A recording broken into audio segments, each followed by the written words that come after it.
لا الہ الا اللہ محمد رسول اللہ۔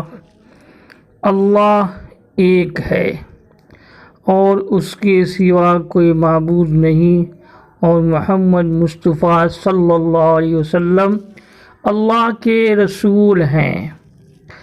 اس بات کا زبان سے اقرار کرنا اور دل سے اس بات کو ماننا یہ مسلمان ہونے کی علامت ہے۔ یعنی جو شخص مسلمان ہے اس کو یہ ماننا ضروری ہے کہ اللہ ایک ہے۔ جو شخص اس بات کو دل سے اور زبان سے اقرار کرتا ہے وہ مسلمان ہو جاتا ہے۔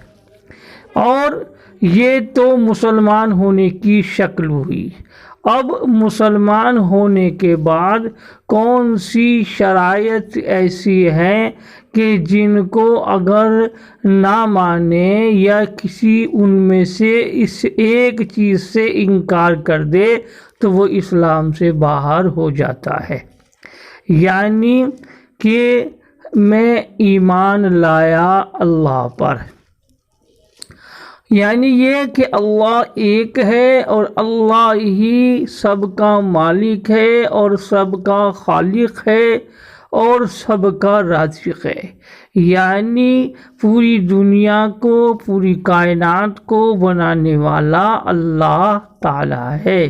یہ جتنے بھی زمین پر چلنے والے، زمین کے اندر رہنے والے، آسمان پر رہنے والے اور جتنے بھی یہ اڑنے والے اور پرندے اور چرند پرند تمام چوپائے اور یہ جتنے بھی انسان، جنات، حیوان، جتنے بھی چاند، سورج، سمندر، دریا، پہاڑ، پیڑ پودے، سب کا بنانے والا اللہ ہے۔ اللہ کے سوا کوئی معبود نہیں، اس کا کوئی شریک نہیں، نہ اس کا کوئی باپ ہے، نہ اس کی کوئی ماں ہے، نہ اس کا کوئی بھائی ہے، نہ اس کی کوئی بہن ہے، نہ کوئی اس کی اولاد ہے۔ جو اس بات کو مانتا ہے یعنی کہ ایک شرط یہ ہے کہ وہی مسلمان ہے۔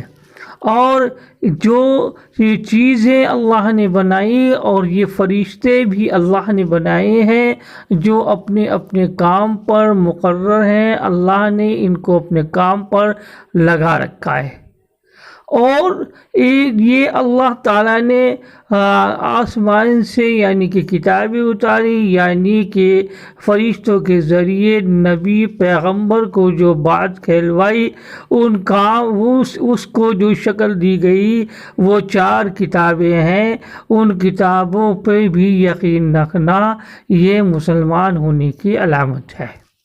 یعنی ہمیں یہ بھی بات ایمان لایا ہے ہم اس پر کہ یہ کتابیں آسمانی ہیں اور رسول جو ہیں یہ اللہ نے بھیجے ہیں جن کے ذریعے ہم تک بات پہنچتی ہے۔ اللہ اپنی ساری باتیں جو ہیں وہ اس نے قرآن اور توریت، انجیل، زبور وغیرہ میں دی اور ان کو سمجھانے کے لیے ایک نبی میسنجر بھی ساتھ میں بھیجا۔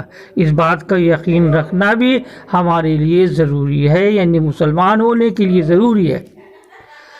اور ایک چیز اور ہے یعنی کہ تقدیر میں جو بھی کچھ لکھا ہے وہ اچھا ہو یا برا ہو یہ سب اللہ کی طرف سے ہے۔ تقدیر اللہ نے بنائی ہے، کسی کی تقدیر اچھی ہے، کسی کی تقدیر کیسی ہے وہ اللہ کی مصلحت ہے۔ اس تقدیر پر بھی ہمیں ایمان لانا ضروری ہے، یعنی کہ جو اس پر ایمان لاتا ہے وہی مسلمان ہے، اور جو اس پر یقین نہیں رکھتا وہ اسلام کے دائرے سے باہر ہو جاتا ہے۔ اسی طریقے سے یہ بھی ہے کہ انسان کو موت آنی ہے، یعنی کہ اس کو مرنا برحق ہے، یہ دنیا چھوڑ کے جانا ہے، اور اس کے بعد پھر زندہ ہونا ہے، یعنی اللہ تعالیٰ اپنے حکم سے پھر سب کو زندہ کر دیں گے، اور اس کے بعد محشر کا دن ہوگا، سوال جواب ہوں گے۔ جس کو اللہ چاہے گا اس کو وہ دوزخ میں بھیج دے گا، جس کو چاہے گا جنت میں بھیج دے گا۔ اگر ان تمام باتوں میں سے کسی ایک پر بھی شک، شبہ یا انکار کریں تو وہ آٹومیٹکلی اسلام سے باہر ہو جاتا ہے، چاہے وہ یوں کہے یا نہ کہے کہ میں مسلمان ہوں اور یا میں فلاں ہوں یا میں فلاں ہوں۔ جو ان چیزوں سے انکار کرتا ہے وہ اسلام سے باہر ہو جاتا ہے۔